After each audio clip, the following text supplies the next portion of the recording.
আসসালামু আলাইকুম। সবাই কেমন আছেন? আশা করছি সকলে ভালো আছেন। আজকে আপনাদেরকে একটি তথ্য প্রোভাইড করব। সেটি হচ্ছে নামজারি আবেদনে মিসকেস কিভাবে করবেন। অর্থাৎ মিসকেসটি হচ্ছে আপনার সম্পত্তি আপনার নামে নামজারি না হয়ে অন্য একজনের নামে নামজারি করে ফেলেছে।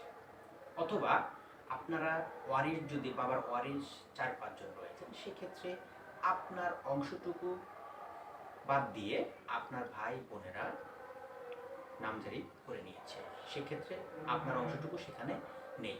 অর্থাৎ তাহলে আপনি বাবার ওয়ারিশ হিসেবে উক্ত সম্পত্তির নিজেও ওয়ারিশদার, অর্থাৎ আপনার নাম সেখানে আসেন। তাহলে সেটি আপনি কিভাবে মিসকেস করবেন সেই তথ্যটি আপনাদের প্রোভাইড করব। সেক্ষেত্রে উক্ত বিষয়টি নিয়ে আপনার সকল প্রপার ডকুমেন্টস সংগ্রহ করতে হবে।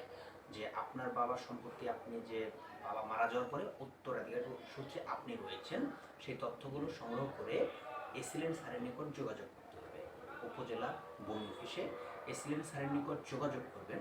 তার মাধ্যমে প্রপার ডকুমেন্টস সংগ্রহ করে তাকে অবগত করলে সেখানে মিসকেসের আবেদনটি করতে পারবেন।